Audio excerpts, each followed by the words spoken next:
Buenas noches. La literatura no perece porque nadie escriba, sino cuando todos escriben. El escritor que no ha torturado sus frases, tortura al lector. Escribir con la dureza de la piedra y el temblor de la rama. La humanidad actual destruye más cuando construye que cuando destruye. Los evangelios y el manifiesto comunista palidecen. El futuro está en poder de la Coca-Cola y la pornografía. El reaccionario no es un soñador de pasados abolidos, sino un cazador de sombras sagradas sobre las colinas eternas. El reaccionario solo se vuelve conservador en las épocas que guardan algo digno de ser conservado. Hoy no hay por quién luchar, solamente contra quién. El error del pensamiento democrático estriba en atribuir a cada individuo la totalidad de los atributos propios al concepto del hombre. Los hombres son menos iguales de lo que dicen y más iguales de lo que piensan. El cristal de la civilización es fusible a una determinada densidad demográfica. El socialismo es la filosofía de la culpabilidad ajena. La humanidad, en nombre del progreso, sustituyó el mito de una pretérita edad de oro por el de una futura edad de plástico. Todas esas frases que yo suscribo y por eso las reescribo fueron escritas por el pensador más lúcido del siglo XX, a mi juicio, claro, Nicolás Gómez Dávila, colombiano que vivió entre 1913 y 1994. Búsquenlas, quien se interese por él y por ellas, en el libro Escolios a un texto implícito, Atalanta. Salió en 2010. Será difícil que lo encuentren en las librerías porque en ellas, excepciones aparte, casi todo el espacio disponible está invadido por novedades que en cuestión de semanas, de días o de horas dejan de serlo. Es un suicidio. Todos sabemos que el libro, como tantas otras cosas, está en crisis. Solo sobrevivirá si los editores reducen en un 70% como mínimo el número de títulos que publican y si los libreros recuperan el libro de fondo. Allá ellos y allá nosotros, si no lo hacen. Hoy será mi primer invitado el científico Manuel Lozano Leiva, catedrático de Física Atómica, Molecular y Nuclear en la Universidad de Sevilla y autor de este libro, El fin de la ciencia, publicado por Debate.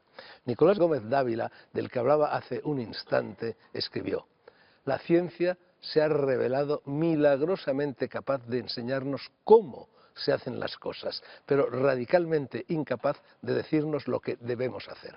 No sé lo que Lozano Leiva pensará acerca de esta opinión, pero enseguida lo sabremos. Ciencia y filosofía iban de la mano en la antigua Grecia. Luego se soltaron y cada una tiró por su cuenta. La primera, la ciencia, prefirió maridarse a la tecnología, perdiendo así hondura, conciencia, dimensión y libertad. Las noches blancas. Empezamos.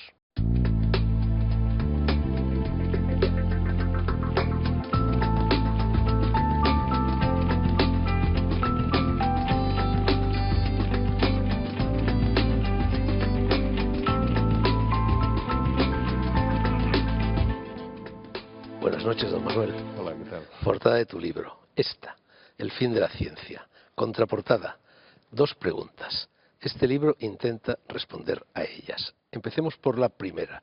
¿Se puede acabar la ciencia? Bueno, no es que se pueda acabar, es que de hecho se ha acabado varias veces. Entonces, por ejemplo, una cosa que no se suele considerar es que con la ciencia griega y la tecnología romana prácticamente estaba todo a punto para que en el siglo IV o V se hubiera descubierto el vapor y la electricidad. Estaba prácticamente hecho. Sin embargo, la humanidad, sobre todo en Europa, se introdujo en un quehacer intelectual que olvidó todo aquello y aquello desapareció. Es decir, ni Roma tradujo a Euclides los elementos de Euclides, Aristóteles pasó a la historia, todas las partes de Arquímedes desaparecieron y se entró en un interés en la Edad Media que era otro, era formar todo un cuerpo teológico que hizo que se relegara la ciencia durante 1000 años, ¿no?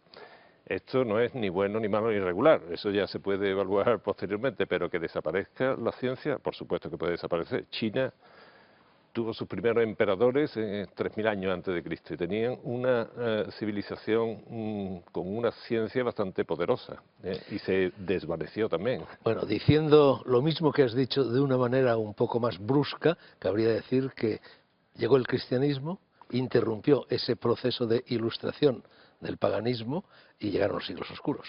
Claro, pero yo no le echaría tanto la culpa al cristianismo, así dicho, que sí que lo es, sino a que aquello suponía una tarea intelectual tremenda, engarzar toda la filosofía griega con el judaísmo y formar un nuevo cuerpo. Eso era muy complicado, y cualquiera que piense en lo que era la Santísima Trinidad y todo eso, elaborar toda esa teología era dificilísimo. Bueno, quien dice cristianismo dice también judaísmo, Claro. y algo después dice también islam, las Claro, religiones monoteístas, bueno, no, por supuesto, y todas las monoteístas, exactamente, eso exigía un esfuerzo intelectual que atrajo a los principales y los más preclaramente de la época, que olvidaron la ciencia.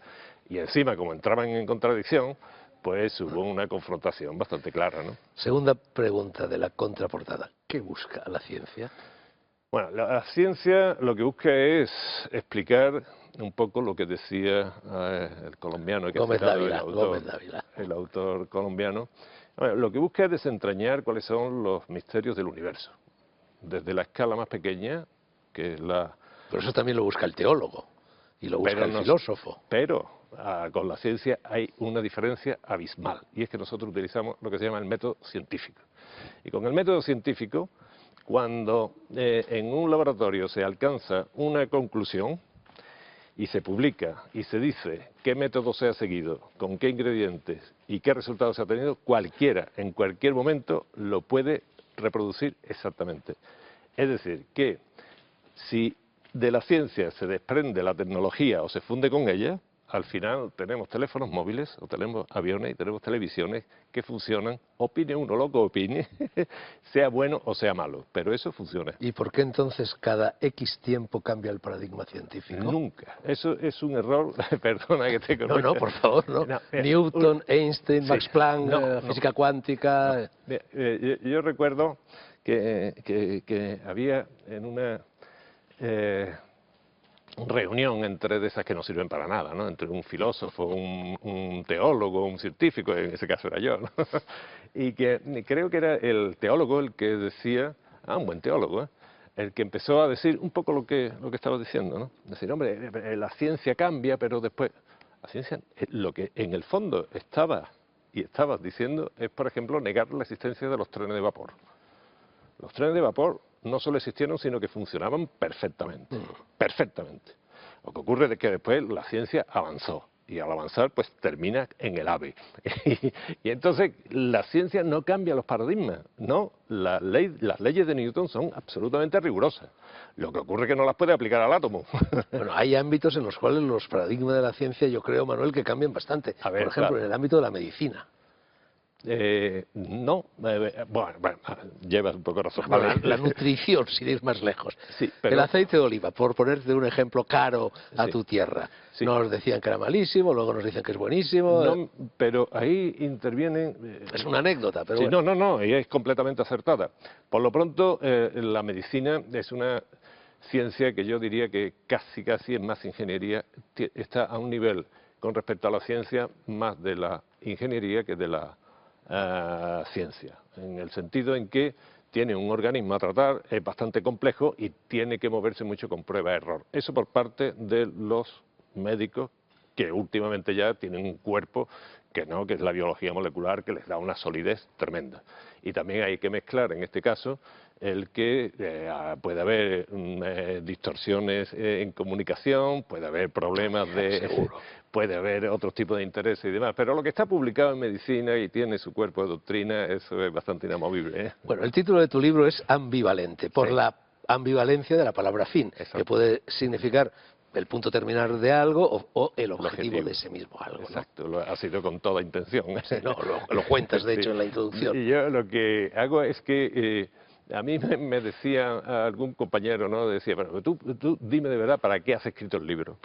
Y entonces yo le digo, pues mira, yo fundamentalmente lo he escrito porque creo que el voto de una persona está motivado por, no sé, digamos 5 o 6 razones, ¿no? Afinidad política, cultura, lo que sea, ¿no? Yo quiero dar con este libro una razón más. ¿Qué quiero decir con eso? Que hay un componente en el futuro de fuerza que tiene la ciencia, que tiene la tecnología, que o lo entendemos bien a nivel popular, o nos pueden engañar, o nos podemos confundir. Y hay muchas razones para eso, ¿eh? Hay argumentos poderosísimos. El sistema eléctrico español es de locos. ¿Por qué? Pues porque se han introducido ahí elementos ideológicos con elementos políticos, y eso no puede ir a ninguna parte. Con la medicina tenemos, que ya lo he citado antes, problemas con el genoma o problemas con los embriones. El genoma empezó costando 90.000 millones de dólares. ¿Has tomado nota? ¿Sabes cuánto cuesta ahora? 12.000. Si me encargas el tuyo, yo tengo conexiones con mis amigos catedráticos, te lo puedo sacar por 4.000. Hecho. Dentro de nada, fíjate, me has dicho hecho, vale. Tú imagínate que tú has dejado tu genoma aquí en la portada del libro y por aquí, ¿vale? Dentro de poco, tomarte el genoma a ti va a costar lo mismo que tomarte una fotografía. Ahora imagínate que ese genoma lo cuelgan en Internet. Se hace público, como te cuelgan muchas fotografías tuyas, sin duda. ¿Qué se hace con ese genoma? Tú imagínate, o sea, pueden cobrarte más por la seguridad social, la cuota de la seguridad social a ti, porque descubran en el genoma que no es eso. Pueden contratarte o no. Pero aún te digo más, imagínate que yo lo tengo por mis amigos tu genoma, y yo te pregunto, ¿quieres que te diga si vas a tener Alzheimer o no? O sea, entra el derecho a saber con el derecho a no saber, que puede que lo tenga que ejercer. Hay un montón de elementos con la energía, con el cambio climático, con la alimentación a nivel mundial, con los elementos transgénicos, con todo esto que o se tiene una información veraz, o los elementos ideológicos, catastrofistas, mesiánicos, religiosos, lo que tú quieras, pueden distorsionar mucho el ejercicio de la democracia. Bueno, que conste que ya me he hecho el genoma, ¿eh? Me ¿Sí? lo ha hecho el doctor Cacabelos en la Fundación Aeroespes en La Coruña y parece que no voy a tener Alzheimer. Bueno, bien. Manuel, este es un libro de divulgación, también lo dices, y por ello, como cualquier otra actividad pedagógica, señalas, tiene una carga ideológica. Claro. Pero la ideología es la deformación de la realidad. En ella no importa tanto la naturaleza de lo observado cuanto su encaje en nuestros deseos, Claro. opiniones y convicciones. Claro, es que los científicos tenemos el método científico, pero seguimos siendo, Claro. en la ciencia, los científicos, es que podemos hablar mucho de la ciencia de los científicos. Yo la ciencia la defiendo a ultranza. A los científicos... Sí, pero ahí en esa ideologización es donde se produce ese aparente cambio de paradigma de los científicos. Claro, después estamos los científicos, tú mismo lo sabes. Pero el cambio climático del que hablas. Claro, los científicos, si quieres, hablamos del cambio climático de los científicos. Si uno analiza la historia de la ciencia, ahí te encuentras misóginos, pederastas, violinistas, de todo, hasta mafiosos, pero mafiosos no como adjetivo, sino perteneciente a la mafia siciliana, ¿no? De Torre Mayorana, etcétera, ¿eh? O sea, aquí somos de todo, ¿no? Entonces yo no voy a... Y claro, pues si yo, como un científico asalariado que soy de toda la vida, no digo que efectivamente me puedo meter en mis opiniones personales y en mi ideología concreta, pero si ves, reparto crítica a todo el mundo, ¿eh? Esto no se puede decir. Bueno, entre ellos, ya que hablamos del cambio climático, a Al Gore, Claro. Claro, yo creo, más que a Al Gore, yo creo que el que cometió el error fue la Academia Sueca. Sí, darle el premio. Al darle el premio Nobel al IPCC, o sea, al Panel Internacional de Cambio Climático, que son 2.000 científicos que están trabajando, filtrando toda la información, se lo dan a la vez que a una persona que no es científica, que tiene la noble tarea por delante de hacer propaganda, ¿no?, sobre el cambio climático de manera muy espectacular, pero hay que reconocer que Al Gore es un político, que pertenece a un partido, y si comete errores, que los cometió muy grandes en su documental, pues ya identifican esos errores con Al Gore, y Al Gore con el Partido Demócrata, y por lo tanto lo contrario, el Partido Republicano, y nos centramos en una dinámica que al que no le hacen caso para nada es al panel internacional de cambio climático, que son los científicos, y eso es lo único que yo reivindico. Ya hemos dicho los dos que ciencia y tecnología pues están maridadas, ¿no? Pero claro, la tecnología es ciencia aplicada y sujeta por ello a toda clase de intereses económicos, políticos, ideológicos. Por supuesto que sí, por supuesto, esto ha sido así, mira, claro, pues eso pervierte la idea de la ciencia. No equivoquemos. Se ha pervertido en los años 60, 70, pero si uno analiza la historia, no ha sido así, ¿eh? fíjate que la unión de la ciencia con la tecnología es muy reciente, ¿eh? Piénsese que el principio de Arquímedes, el de la hidrostática... Pero no tan reciente. Tú antes has dicho que ya en Roma se producía. Pero la fusión no. La fusión de la ciencia con la tecnología. Barcos se hacían, y buenos barcos, mucho antes de que Arquímedes formulara el principio fundamental de la hidrostática. Eso es la ciencia, y se hacían los barcos. Los ingenieros hasta hace muy poco eran buenos dibujantes, ¿eh? Hacían fortalezas magníficas, pero no estaban basados en las leyes de la estática. La fusión de la ciencia con la tecnología es relativamente moderna, y sobre todo cuando se ve que es una fuerza productiva directa. Y obviamente lo que has dicho es 100%. La ciencia se entrelaza con la tecnología e inmediatamente con intereses lógicos de aumentar el bienestar de la población, lo cual significa intereses empresariales, económicos, qué sé yo. Negocio. Pero no se nos olvide, Galileo, fundador de la ciencia moderna tal como la conocemos hasta ahora, él intentaba vender sus inventos en todo momento, ¿eh? Y muchos los consiguió vender, otros no. Por ejemplo, tuvo una idea magnífica que fue engastar en un marco de ébano muy bien hecho por los ebanistas, una piedra de magnetita que atraía un bloque de hierro fantástico. Entonces era la boda de Cosimo de Medici y trataron con su amigo Sagredo de vendérselo como fuerza de atracción del matrimonio y no lo consiguieron. Nada, no lo consiguieron vender. Conclusión, Galileo pasó por el magnetismo porque pensó que aquello no tenía mucho futuro. O sea que fíjate si se dejó una parte de descubrir por intereses económicos. Siempre ha sido así. Manuel, tú hablas de la suma mágica, y subrayo el adjetivo de 3 letras, I más D más I minúscula, que es la de innovación. Mágica, no es científica. Bueno, esa hombre, suma. no. Yo ahí lo digo No, mágica lo has puesto tú. con ironía, sí, pero con lo digo con ironía. ironía. Pero digo que lo utilizan hoy día los políticos. ¿No has visto que todos los políticos lo utilizan? Sí, Entonces un por eso hablo eslogan. de palabras mágicas como que abre alguna, Ya. y que ellos piensan que abren las puertas de la prosperidad y demás. Pero es verdad, ¿eh? Todo el mundo I más D más I, vamos, es que ya de hecho no hay ni Ministerio de Educación y Ciencia. Yo creo que ya han quitado lo de ciencia y lo que hay por ahí es Pero la innovación. ciencia siempre tiene que ser innovadora. No puede ser, no sé, conservadora, por así decir. Pues vamos a ver, Hay que ir, no sé. no hay una persona más conservadora en el sentido de conservar lo que hay que un científico con respecto a la ciencia, ¿eh? Cuidado.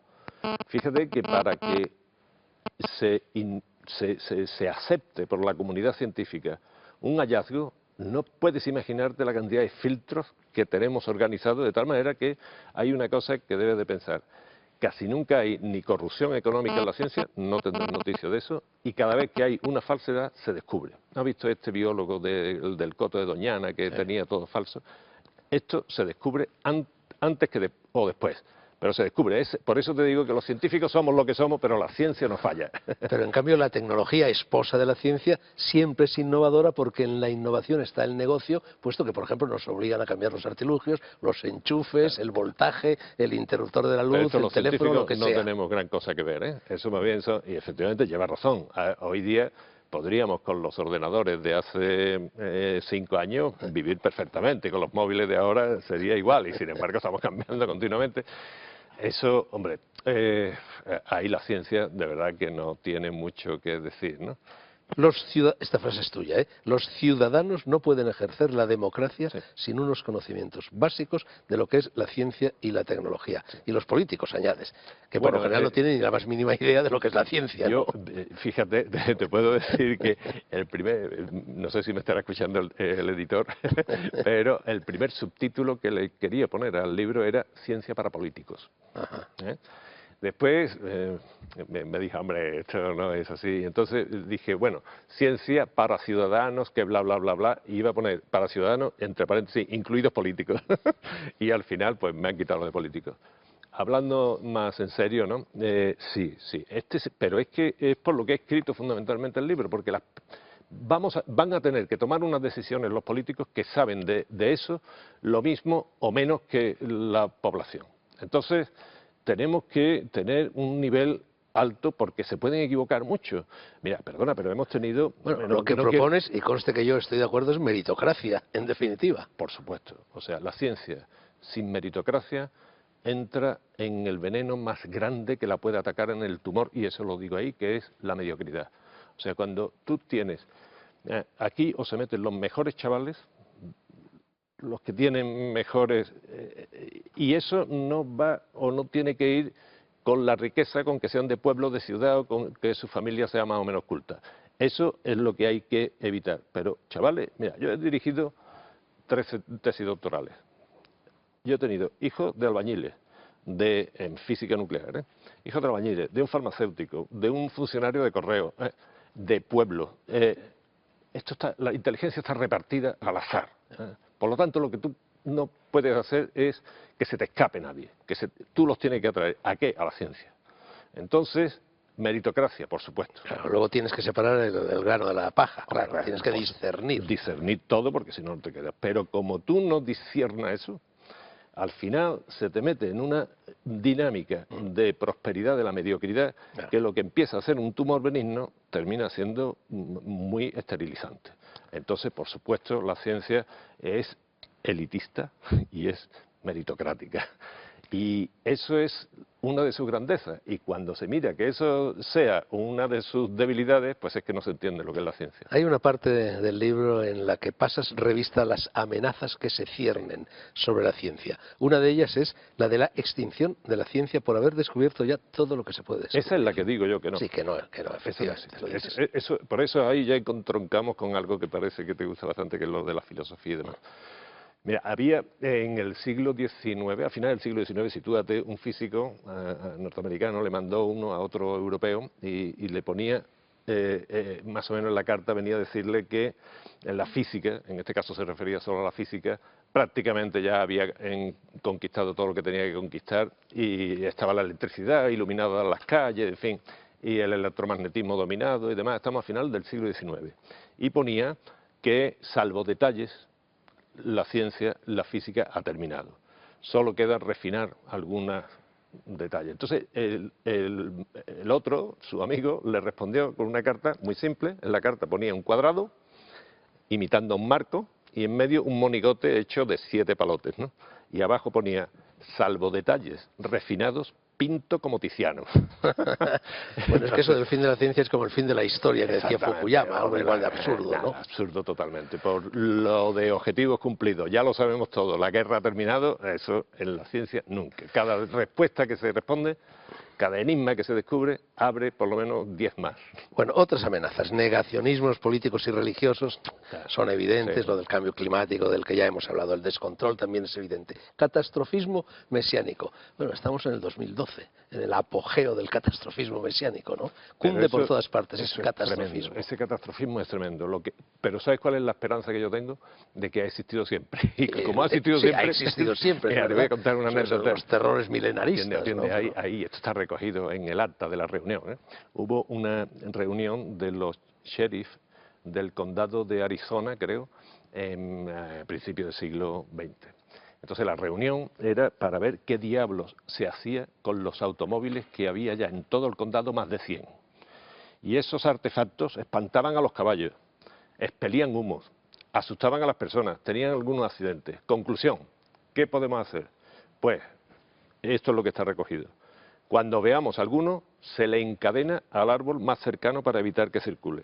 Segundo, se extenderán cuerdas en las calles para evitar que pasen.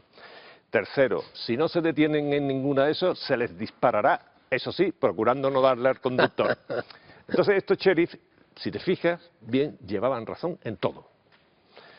Salvo en que no intuyeron lo que se le venía encima con el automovilismo en el siglo XX y que no lograron participar para nada en la elaboración del Código de la Circulación. Entonces, catastrofista ha habido siempre. En cuanto a la sobrepoblación mundial, somos 7.000 ahora. Y cuando éramos 5.000, en los años 70, por ahí, había 2.500 millones de personas que pasaban hambre. ¿Sabes cuántos pasan ahora con 7.000? 800.000. O sea, que se está avanzando y podemos ser muchos más. Y todos estos catastrofistas que decían que esto se acababa, pues no. Las pseudociencias y su incorporación a la enseñanza universitaria. La homeopatía, por ejemplo, no te gusta mucho.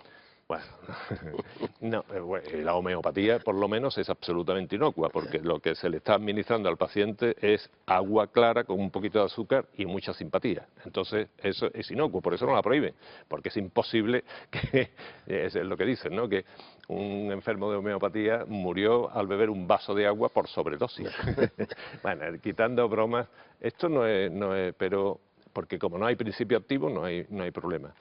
Pero muchas de las medicinas alternativas y todo esto hay que tener mucho cuidado con ellas, porque cuando la cosa se pone seria, por supuesto, está la seguridad social, ¿no?, o el hospital o el médico serio. Pero es que muchas veces le ocultan que han estado en el curandero, en el alternativo y demás, y eso es peligroso. Y el caso es que las universidades se están acogiendo a muchos de esos. Hay una lista de la vergüenza que se llama, y el origen es tremendo. Fíjate, hubo un profesor que se llama Fernando Cuartero, de la Universidad de Castilla-La Mancha, que denunció a un congreso que se estaba haciendo allí, que se había autorizado en su universidad, que era sobre resucitación y vida en el más allá.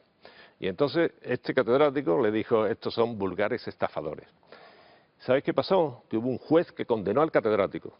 204 euros le puso de multa. Bueno, es llevadero, pero el juez al que condenó fue al catedrático, y gracias a eso todos lo apoyamos, y ahora pues hay una lista en la que estamos denunciando los cursos, los másters, las asignaturas y todo eso, que por dinero fundamentalmente, pues están impartiendo de pseudociencia en las universidades. Eso es un peligro. ¿Ha sustituido la ciencia a los ojos del vulgo a la religión?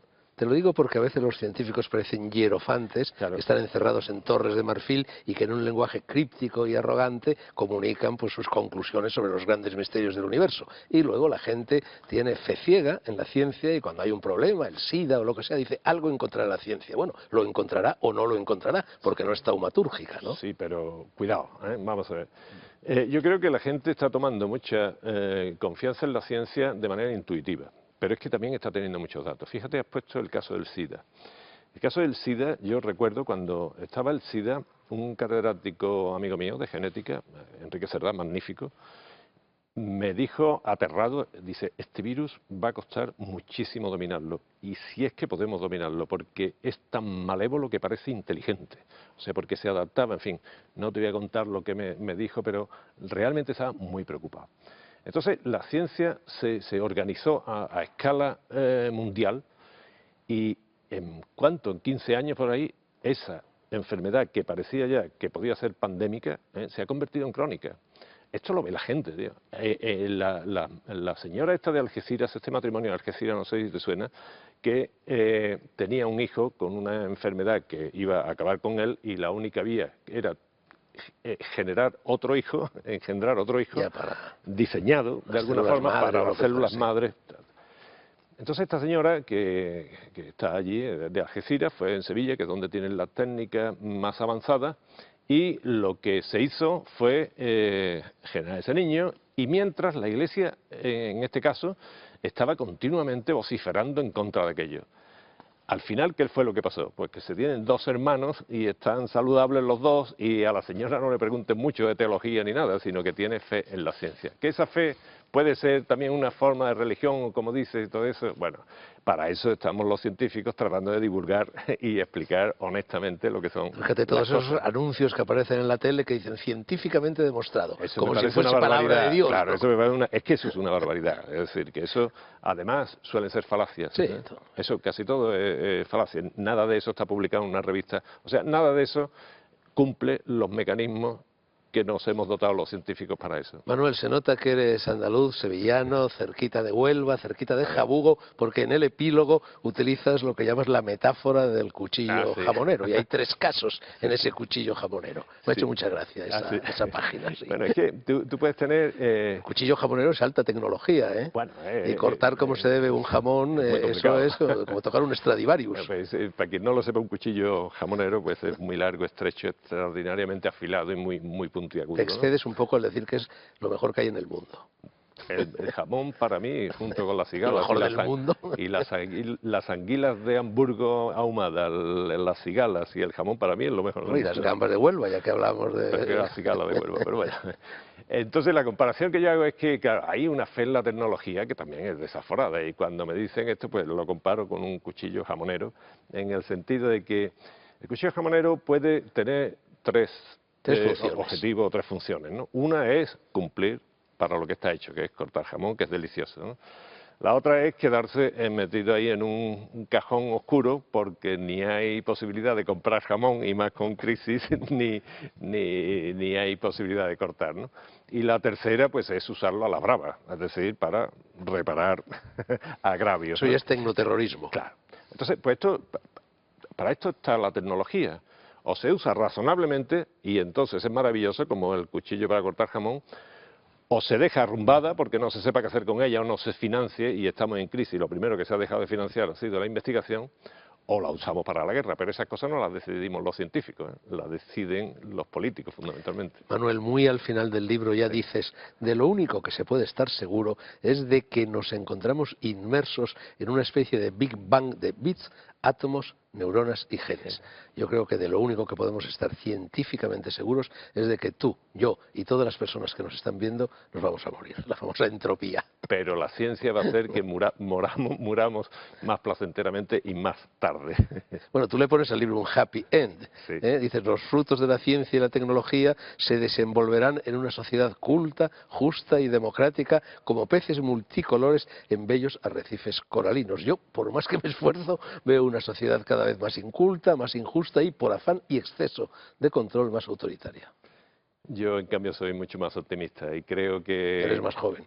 Pero fíjate que todos los autoritarismos, toda la pobreza, todos los apagones cubanos, todo eso, con Internet, nos comunicamos ya, está mucho más difícil que haya unas agresiones tan fuertes como las ha habido en el pasado. Hoy una epidemia, una hambruna, la conocemos todo el planeta instantáneamente, gracias fundamentalmente a la tecnología. Y la ciencia hoy día te permite afrontar eso de una manera muchísimo mejor que en el pasado. Soy más optimista. Bien, el científico siempre ha sido optimista y el filósofo siempre ha tendido al pesimismo. Suele ser un poco más agorero. Sea como fuere, lean ustedes El fin de la ciencia, debate de Manuel Lozano Leiva y juzguen por sí mismos. Gracias, soñador. Lo digo porque también dices al final del libro que a lo mejor los científicos sois más soñadores que los escritores. De eso estoy completamente convencido.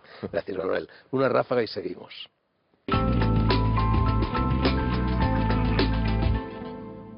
Merche Rodríguez, periodista, colaboradora de muchas cabeceras de información y coordinadora del blog literario El Boletín de la Semana, publica su primer libro, Colgados, emociones en la red, editorial Sefa, colección Anécdota. Buenas noches, Merche.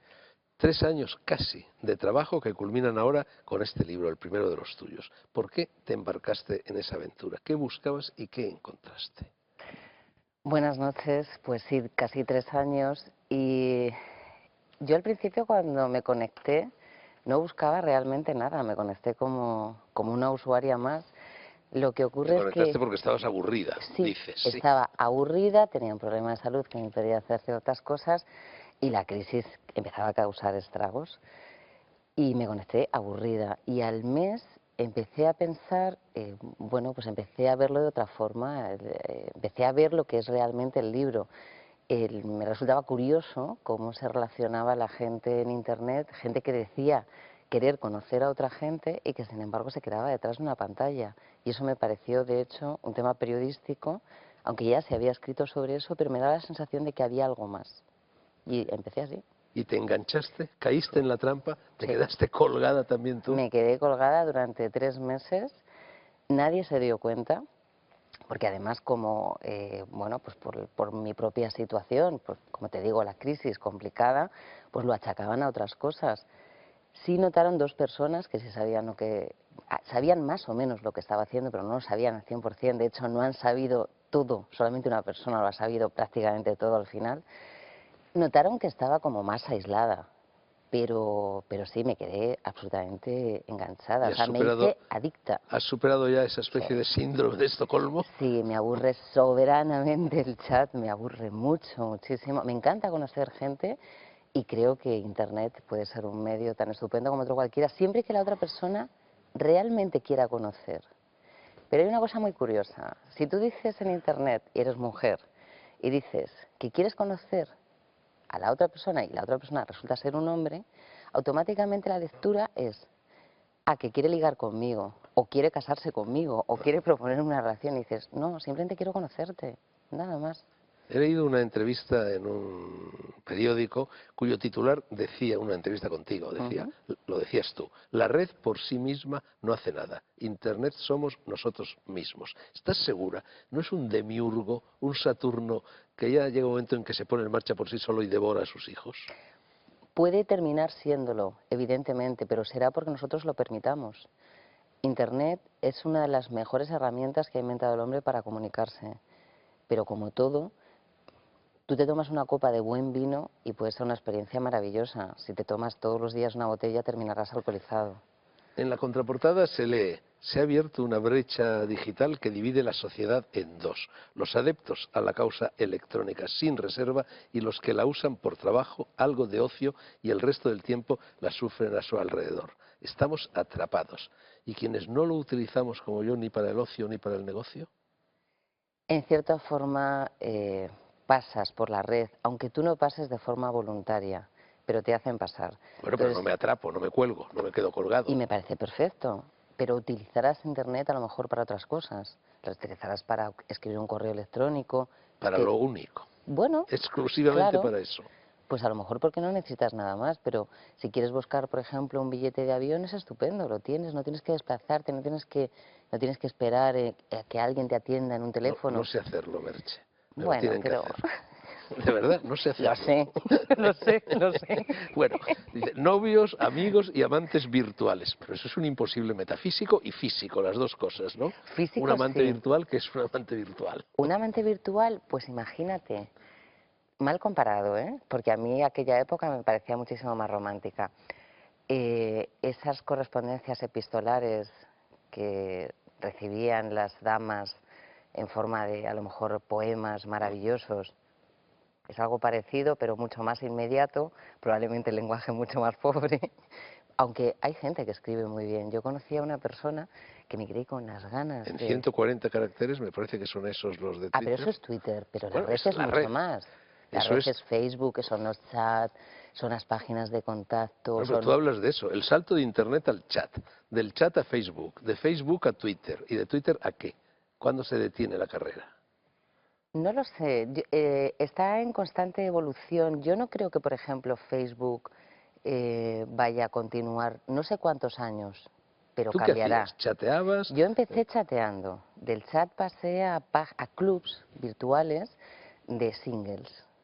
Y en esos clubs tú te puedes encontrar de todo. Yo, por ejemplo, hice senderismo con gente estupenda y maravillosa. ¿Pero senderismo virtual o No, senderismo no, de verdad? senderismo, bueno, ya te digo, me acuerdo cuando me hundía en nieve hasta aquí. Senderismo, senderismo. Pero eso era, en esa página, por ejemplo, había dos mundos muy marcados. Y era la gente que realmente utilizaba Internet como un club, y era como una especie de tablón o un punto de encuentro, y luego a partir de ahí, pues organizabas tal o cual cosa. Y yo, por ejemplo, ya te digo, he hecho muchas rutas y espero que la gente, de esa gente yo no he hablado y de hecho dejé de hacer senderismo porque si no les hubiera tenido que mentir.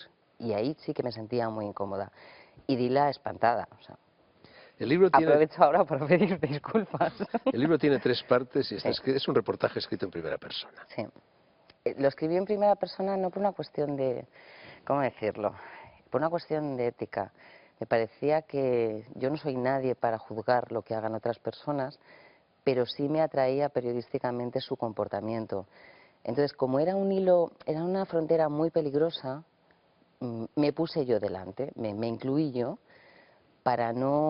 precisamente para no juzgarles. Cuando haces un reportaje normalmente manejas cifras, también hablas con personas y hablas de esas personas y de sus vidas, pero esas personas te lo están contando de forma voluntaria. En esta ocasión yo muchas veces no decía quién era. Eso sí, siempre que conocía gente, y te aseguro que conocía a mucha gente, nunca me oculté. Solo engañé a una mujer, solo, que me dijo, tú no estarás haciendo un reportaje.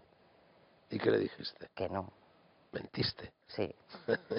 Bueno, en este libro No sale, en este libro ella no no sale. sale. En este Pero te libro, aseguro que era una mujer que yo cuando supe que era y los bandazos que estaba dando, de verdad, llegó un momento incluso que quise hablar con ella, bandazos psicológicos. Pero ¿qué más le daba a ella que estuvieras escribiendo un reportaje?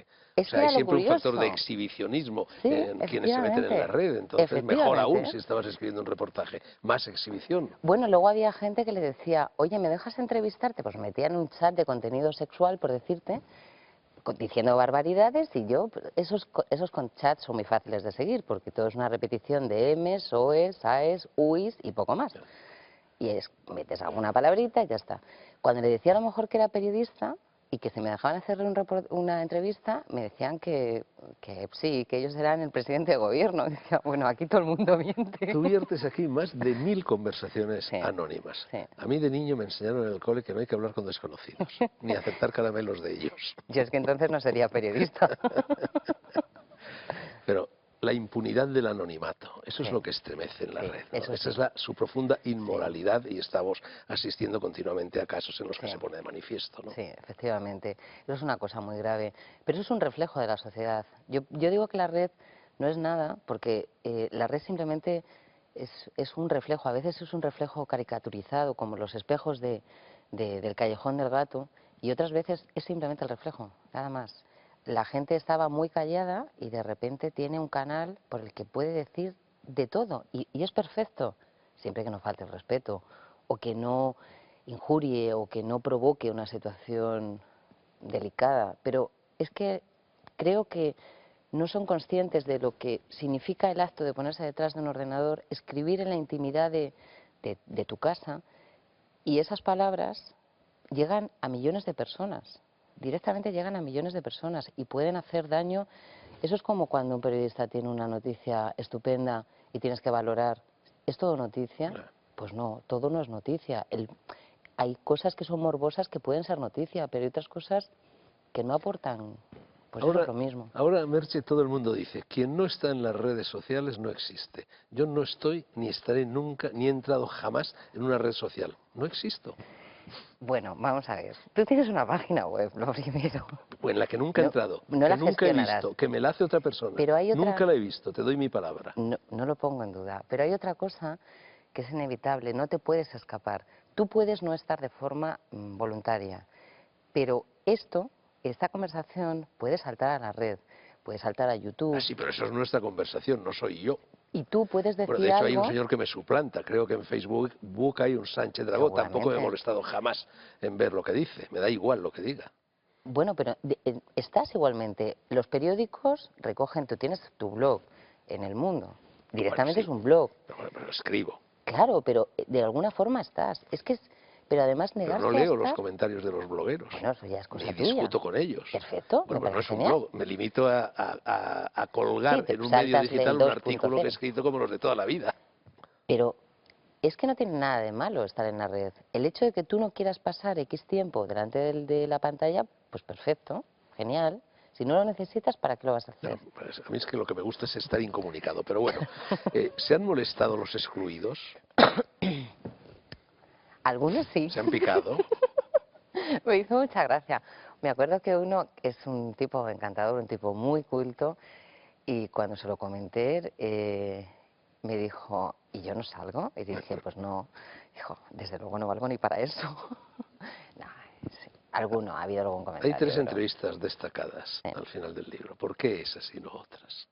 ¿Qué tenían de particular en relación con las Es demás? curioso porque fíjate, tú has comentado antes una cosa que es el exhibicionismo. Cuando les dices, oye, pues te puedo hacer una entrevista y te lo publico en un libro, pero yo no doy datos tuyos, puedo decir que eres un tipo moreno Ya. que vive en Madrid.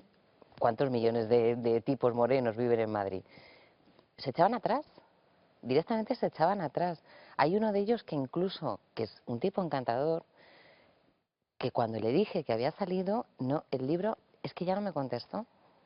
Y me sorprendió decir, pero bueno, si yo no te engañé, además lo tengo por escrito, porque precisamente tú eras la persona que a lo mejor podía tener más dudas y te pasé la entrevista por escrito diciéndote exactamente lo que iba a ser y ahora resulta que te sorprendes. ¿Y qué te crees? ¿Que yo hago entrevistas para guardármelas en mi ordenador? Pues era para eso, ¿no? A la gente me chocaba mucho eso. No le importa con su foto decir una barbaridad en Twitter y luego, sin embargo, si tú le dices, oye, ¿me puedes repetir eso a la grabadora? se mueren, excepto Mónica. Mónica es... Vanidosos y cobardes. Oh. Merche, tengo aquí Algunos un sí. libro contra el rebaño digital de debate, escrito por un tal Jaron Lanier, no sé si se pronuncia así, bueno, que por lo visto es en fin, un técnico en estas cosas, y en él llega a decir, apunta contra lo que llama el maoísmo digital.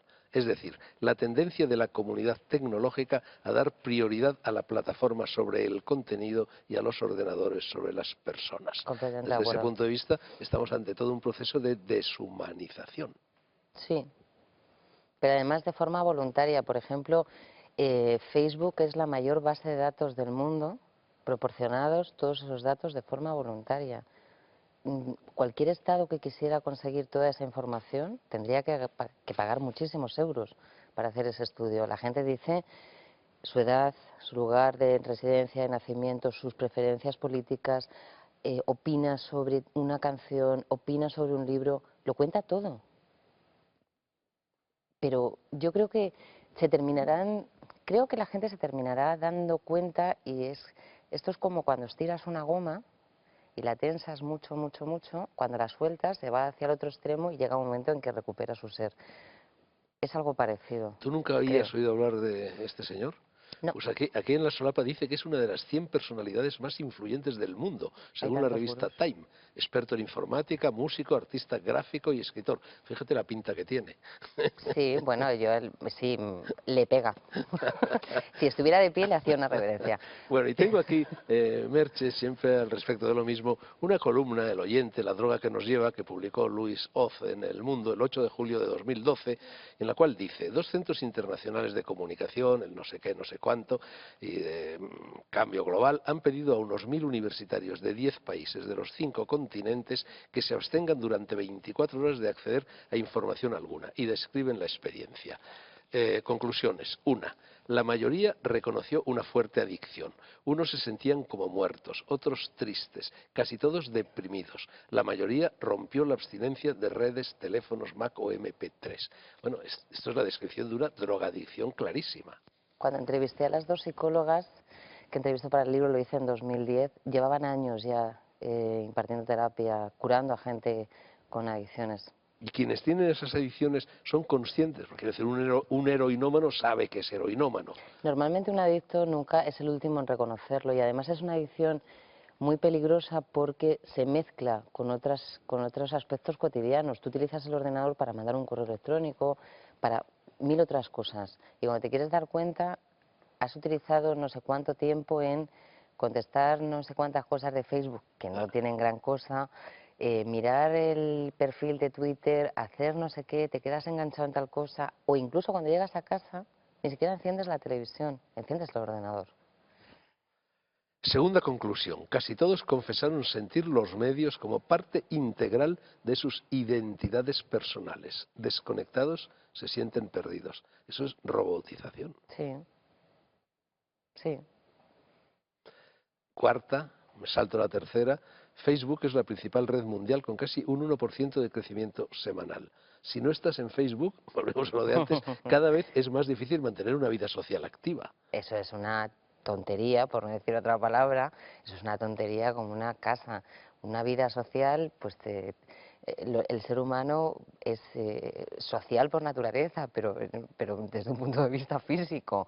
Necesitas ver a la persona, necesitas oírla, necesitas tocarla. Eso es una tontería. El teléfono móvil se ha convertido en la navaja multiusos y en la mantita para acurrucarse, la mantita de Linux, por así decir, de esta generación. Es Sí, literalmente el centro de sus vidas, su medio principal de comunicación sí. con amigos y familiares. Yo recuerdo, por ejemplo, en Japón, hace muchos años, cuando yo llegué allí, cogías el metro y todo el mundo iba leyendo, casi todo el mundo iba Ah, leyendo. Ahora coges el metro en Japón y nadie va leyendo. Todos están o con el teléfono o con el móvil o con WhatsApp. jueguecitos de estos de consolas, todo el mundo. Tendrán problemas en los dedos y presbicia a los 30 años. Aparte de ser autistas sociales. Directamente, porque si yo por ejemplo alguna vez he visto una situación que a mí me ha parecido absurda, una reunión de adolescentes o posadolescentes, se supone que quedan para hablar, para divertirse, para lo que sea, y están todos con el teléfono. ¿Qué haces hablando con el que está a 500 kilómetros y por qué no hablas con... Bueno, o peor aún, que dan para suicidarse con monóxido de carbono en la zona de descanso de una autopista, como sucede en Japón con los famosos otakus, Eso que es se una conocen por barbaridad, claro. internet y un buen día quedan citados, se meten 3 o 4 o 5 personas en un coche, conectan el tubo de escape y allí mueren todos. Yo presencié en un chat, incluso hasta, no recuerdo si participé o no, pero sí lo recojo en el libro, en esa página de singles hubo una persona que probablemente lo que estaba diciendo era mentira. Dijo que no sé quién, que era amigo suyo o amiga, que había tenido una discusión virtual el día anterior, se había suicidado. Hubo una persona que llegó a escribir: qué pena, pero esta página web es para comentarios alegres, utiliza eso en otro sitio. Merche, Me quedé emociones alucinada. en la red. Yo recuerdo, me parece que era Saramago quien decía que jamás nadie derramará una lágrima sobre una carta, sobre un mail, sobre un correo, por muy de amor que Yo, sea. lamento, lamento estar en desacuerdo con el maestro y si se lo pudiera decir, que ya no, desde luego se lo diría. No, es el contenido es lo que importa. En este caso el medio es eso, un medio. Colgados, nunca mejor dicho, de Merche Rodríguez. Léanlo y ándense con cuidado. No lo digo por el libro, ni menos aún por su autora, sino por la red. Los gladiadores la utilizaban para atrapar seres vivos. Publicidad y seguimos.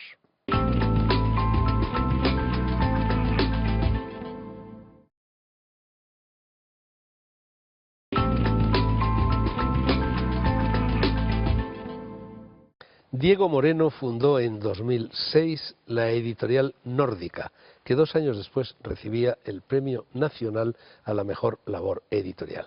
Buenas noches, Diego. Buenas noches. En vuestro catálogo figuraba el poeta Transtromer antes de que le dieran el Premio Nobel de Literatura. ¿Vista y olfato o suerte? Pasión por un gran poeta que yo creía que merecía el Premio Nobel de hace muchos años, que afortunadamente lo recibió el año pasado, que ha sido una alegría enorme para nosotros y que además este año, este otoño, va a venir a Madrid, de manera que estamos doblemente contentos. ¿Tenéis trato con él? ¿Ya lo conocéis Sí, personalmente? lo conocí en la entrega del Premio Nobel en Estocolmo. Él no puede hablar, pero tuvo mucha relación con su mujer. Él estaba muy contento además del apoyo que hayamos supuesto desde Nórdica al Nobel, porque evidentemente pues, estar publicado en lengua castellana es fundamental y es una persona encantadora. ¿En qué mes has dicho que viene? En octubre, a finales de octubre O sea, estará. ya, como quien Sí, dice. ya, sí. Oye, tráemelo al programa, Sí. por favor. Es difícil porque, como digo, no puede hablar, pero hará No, todo lo hombre, pero posible. buscamos un intérprete, Sí, algo, ¿no? sí, sí. Y aparte es un pianista excelente y todavía, incluso con la parálisis que sufre, toca el piano con la mano izquierda. Es una figura excepcional. Bueno, el propósito inicial de Nórdica era el de convertirse en editorial de referencia de las diferentes literaturas de los países nórdicos. Eso fue al principio, luego abristeis el compás. Sí, la idea inicial era un poco dar a conocer lo que nadie hacía en España, que era literatura escandinava no policíaca. Y de hecho es un poco la intención de la editorial, esa parte que nadie conoce de la gran literatura tipo Hamsun, Strindberg, pues, Transtromer, clásicos y autores menos conocidos que aquí no estaban representados. Pero claro, al poco tiempo nos dimos cuenta que hay otras pasiones que tenía yo como editor y una de ellas era la de los libros ilustrados para adultos, porque en España tenemos grandísimos ilustradores, pero estaban enfocados a la literatura infantil y juvenil. Y yo creía, y creo que el tiempo me ha dado la razón, que ilustrar a Hamsun o ilustrar a Isaac Dinesen, ilustrar a Melville o a Pepe Hierro es una maravilla que hace que el libro sea doblemente imperecedero, que un clásico sea eterno, porque un libro con un buen texto y bien editado y con buenas ilustraciones es un gran regalo para otros y también para ti mismo. Oye, ¿sabes que a cuento de la literatura nórdica, en este momento me acabo de acordar que yo traduje para Luis de Caralt, a mediados de los 60, comienzos de los 60, una novela de Sigrid Undset, que fue Sí, Premio Nobel de Premio Nobel, Literatura, sí. que se llamaba Cuatro Mujeres. Sí, sí. Y que es una autora, por ejemplo, Olvidada por completo, ¿no? Sí, sí. Nosotros muchas veces hemos pensado en recuperar... Oye, repescar esa traducción. Sí, sí, pues... La hice a medias con una novia, Carmen hablaremos. Santos, del inglés, se la traduje del inglés. Sí, sí. Y luego hay también Björnson Björnsen, que también fue Premio Nobel de Literatura y que Cuéntame nada... olvidado. Sí, son esos premios Nobel que aparecieron al principio de la historia del premio Nobel, que desgraciadamente han desaparecido de todos los catálogos y algunas de sus obras son muy buenas. Y el islandés Laxness. Laxness, sí, sí. También Pero Laxness sí que ha sido más recuperado. reeditado. Sí, sí. Bueno, novedades para la temporada que ahora se echa otra vez a andar. Tenéis por lo pronto este libro de O. Henry, el gran O. Henry, Sí, así Historias de Nueva York. Empezamos porque en septiembre ha sido el aniversario de O. Henry, el 50 aniversario.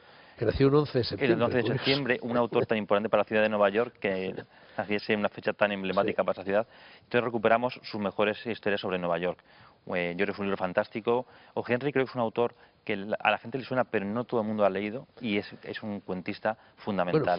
fue muy conocido, ¿eh? Hace En los años, años pero, 50, en los claro, años pero yo creo 60, que hubo ahora... películas, ¿no? Mm. 4 páginas de la vida, por ejemplo, aquella película con Charles Lawton. Y ahora es verdad que está bastante olvidado. Está muy Es olvidado, un sí. cuentista extraordinario. Extraordinario, sí. Es uno de los grandes protagonistas de la short story de los Sí. Estados Unidos, ¿no? Junto con Poe, con Bret Sí, sí, Hart, así con es. Mark Twain, ¿no? Sí, y no se puede entender la literatura norteamericana sin leer a O. Henry. De manera que es un poco nuestra apuesta para empezar la campaña de otoño con un autor fundamental que queremos recuperar. Este libro es una especie de radiografía de Nueva York, Sí. de la Nueva York a la que él llegó en el 1901. Que Así tenía es. ya 4 millones de habitantes, ¿no? Sí, sí, sí. Y un poco lo que a él le interesa es qué pasaba en la vida real de la ciudad.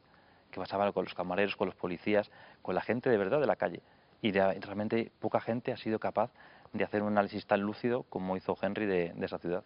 Los cuentos de O. Henry siempre cobraban sentido al final, ¿no? Sí. La última frase era clave, era cuando cobraba sentido todo el relato. Borges hablaba de Sí, ello, lo así es, citáis en la, eso es. en la Borges era un contraportada del entusiasta libro. de O. Henry y precisamente citaba eso, que era el final daba un giro inesperado que hacía que todo el rato tuviese sentido. Y realmente muchos autores lo han imitado. Hemingway heredó Sí, sí, sí, sí. heredó eso también. Sí, sí. Bueno, más libros, más novedades. Diego. Un libro fundamental que yo creo que es el libro que más voy a recomendar este año, porque para mí ha sido un descubrimiento impresionante, que es Elling, de un autor noruego que se llama Ingvar Arnbjørnsen, difícil de traducir como todos estos autores nórdicos, pero que bueno, con este libro ganó el premio Vuestras traducciones son todas de las lenguas de lenguas originales. originales, sí, sí. Sí, para nosotros eso No es siempre algo... será fácil encontrar quien... No, pero tenemos muy buenos traductores en este país, muchos de ellos premio nacional, muchos de ellos gente joven como Cristina Gómez Bagatún, que ha sido quien ha traducido este libro de Elling, maravilloso, divertido, tierno, emocionante. Hubo una obra de teatro, no sé si mucha gente la vio en el Teatro Galileo, con Carmelo Gómez y Javier Gutiérrez hace unos meses, con el mismo título, Elling, basada en este libro, que tuvo muchísimo éxito precisamente porque en una época de crisis es encontrarte con una literatura que te desmonta todo, te hace pensar, te hace reír, habla de problemas cotidianos de la gente en Noruega. Es un descubrimiento que yo como lector lo he tenido y que me encanta tener la posibilidad de como editor publicarlo para que otros lectores lo puedan descubrir.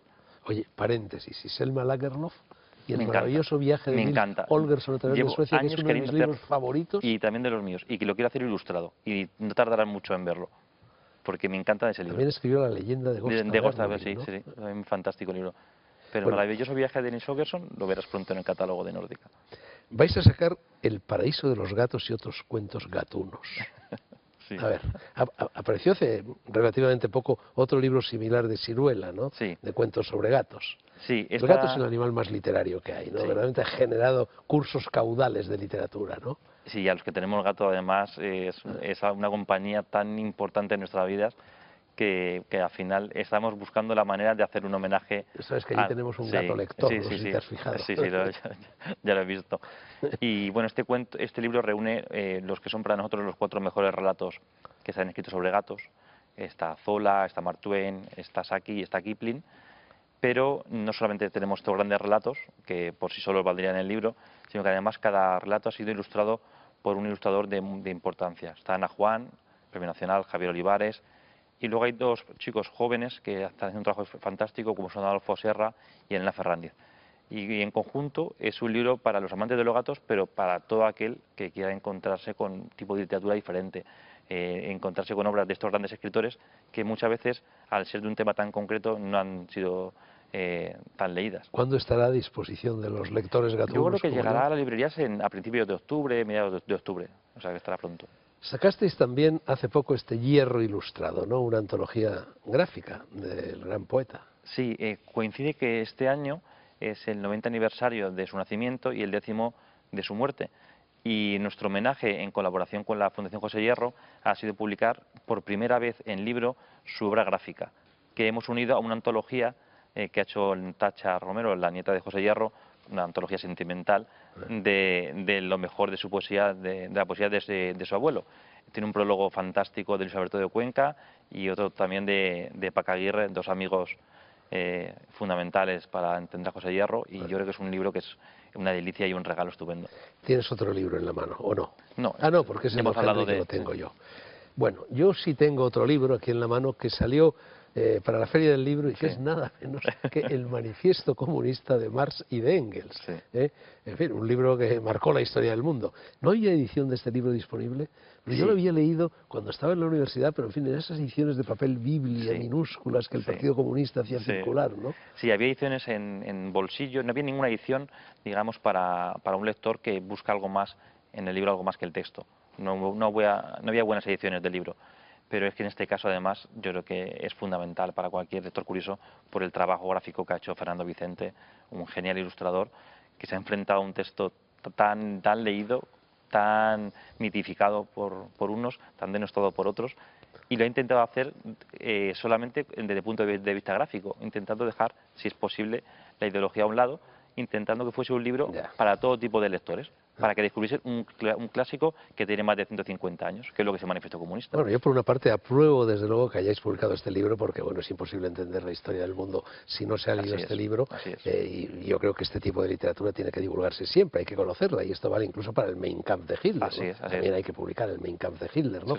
Pero la verdad es que yo que no me lo he vuelto a leer entero, pero en fin, lo he leído entre líneas con cierto detenimiento. La verdad es que dice cosas terribles este libro, ¿no? Tiene un poco los pelos de punta, tiene momentos que he visto ahora. Y luego, claro, parte de algo que yo creo que es una falsedad, que es una falacia, ¿no? Viene a decir que la historia del mundo es la historia de la lucha de clases. Bueno, y es que eso no es cierto, es que ni siquiera las guerras han sido siempre guerras de clases. Ha habido guerras de religiones, guerras de clanes, guerras de razas, guerras de invasión, en fin, toda clase de guerras, ¿no? Y sin embargo dan por hecho, como una verdad paradigmática, apodíctica, ¿no?, que todo ha sido lucha de clases en la historia de la humanidad. Cuando el concepto de clase en realidad es reciente, sobre todo con la Revolución Francesa, ¿no? Sí, por eso, más allá de la vigencia de esos planteamientos, yo creo que es la resonancia que tiene incluso el planteamiento de las fases iniciales, ¿no?, de toda la historia de la lucha de clases, tiene muchas resonancias literarias incluso en este libro, más allá de la vigencia que puedan tener esos planteamientos que en su momento movieron a millones de personas. Creo que tuvo mucho éxito el libro, ¿no?, en la Feria del Libro, fue uno de los más vendidos. Fue uno de los libros más vendidos, curiosamente, en la Feria del Libro, sí. Curioso. Diego, muchas gracias. Muchas gracias a ti, Fernando. Manifiesto Comunista de Marx y Engels. En su última página se lee: los comunistas declaran abiertamente que sus objetivos solo pueden ser alcanzados mediante la subversión violenta de todo orden social preexistente. Sin comentarios. Buenas noches.